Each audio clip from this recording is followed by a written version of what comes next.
Nah, pada praktikum yang pertama ada jenis zat dalam makanan terbagi menjadi 3, yaitu ada lemak, ada protein, ada karbohidrat, dan juga ada vitamin. Selain itu juga ada pengelompokan sayuran, ada buncis dan kacang termasuk sayuran kacang-kacangan, ada singkong, wortel, dan ubi termasuk sayuran akar atau sayuran umbi, ada cabai dan tomat termasuk sayuran buah, ada kecambah termasuk sayuran tunas, dan ada daun singkong, bayam, dan kangkung termasuk sayuran daun. Selain itu juga ada 4 sehat 5 sempurna, ada wortel, bayam, telur, tempe, nasi, buah, dan susu. Selanjutnya ada uji makanan. Yang pertama uji karbohidrat, yang kedua uji lemak, dan yang ketiga uji protein. Yang pertama uji karbohidrat. Terdapat bahan-bahan. Yang pertama ada pisang, yang kedua ada nasi, yang ketiga ada telur, yang keempat ada tahu, yang kelima ada margarin dan ada roti, yang keenam ada tepung, dan yang ketujuh ada kentang. Inilah bahan-bahan makanan yang akan kita uji ke dalam uji karbohidrat. Selanjutnya, bahan makanan tersebut kita tetesi kalium iodia sebanyak 3 tetes setiap bahan-bahan makanan tadi, yaitu ke dalam telur, tepung, roti, margarin, kentang, tahu, pisang, serta nasi.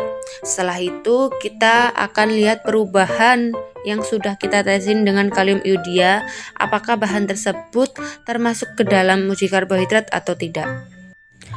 Selanjutnya uji lemak. Ada bahan-bahannya seperti seledri, wortel, singkong, jagung, kacang tanah, santan dan susu, margarin, dan kemiri. Selanjutnya kita siapkan kertas dan akan kita teteskan minyak dan air. Yang pertama kita akan teteskan air terlebih dahulu, dan yang kedua kita akan teteskan minyak. Setelah itu biarkan kedua kertas tersebut 10 menit. Setelah itu kita akan amati bagaimanakah perubahannya, manakah yang akan meninggalkan bekas di kertas tersebut. Apakah minyak ataukah air yang akan meninggalkan jejak di kertas tersebut. Kemudian siapkan 10 kertas coklat yang sama dan kita akan beri bahan-bahan yang akan kita uji selanjutnya. Yang pertama itu ada kemiri, yang kedua ada margarin, yang ketiga ada seledri, yang keempat ada wortel, yang kelima ada singkong, yang keenam itu ada jagung, yang ke-7 ada kacang tanah, yang ke-8 ada pepaya, yang ke-9 ada santan, dan yang ke-10 ada susu. Langkah selanjutnya, yang pertama kita haluskan kemiri dan usap-usap di kertas coklat. Yang kedua kita panaskan atau cairkan mentega di atas sendok dari panasnya lilin tersebut, dan setelah itu kita teteskan margarin di atas kertas coklat. Dan kita akan melakukan hal yang sama ke dalam bahan-bahan yang telah kita sediakan. Seperti seledri, kita usap-usap berulang kali ke atas kertas coklat tersebut. Kemudian kita usap-usap berulang kali juga wortel ke atas kertas coklat tersebut. Selanjutnya kita usap-usap singkong kering ke atas kertas coklat tersebut. Berikutnya kita juga akan usap-usap jagung di atas kertas coklat tersebut. Kemudian kita juga akan melakukan hal yang sama terhadap kacang tanah. Kita juga akan mengusap-usap di atas kertas coklat tersebut. Bukan itu saja, kita juga akan mengusap-usap pepaya di atas kertas coklat tersebut.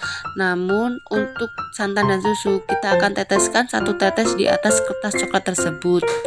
Dan setelah itu kita akan diamkan selama 10 menit dan kita akan amati pada kertas coklat satu persatu. Manakah kertas yang akan meninggalkan bekas noda minyak?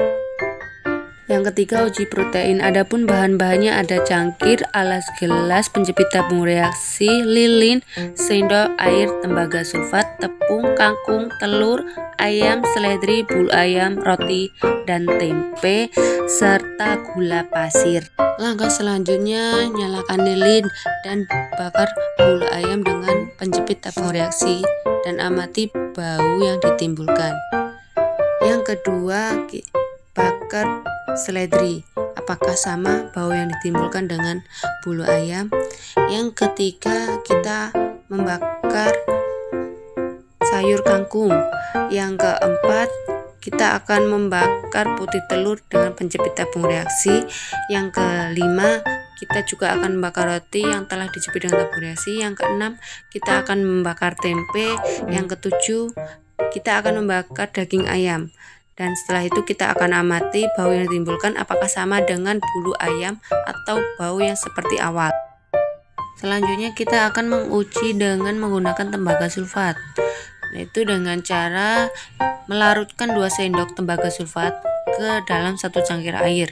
Dan kita akan uji bahan-bahan yang telah kita sediakan seperti tepung, tempe, roti, daging ayam, dan gula pasir. Langkah selanjutnya, ambil cairan tembaga sulfat yang sudah kita cairkan ke dalam air dan kita teteskan ke dalam bahan-bahan makanan. Yang pertama, kita teteskan ke dalam gula pasir.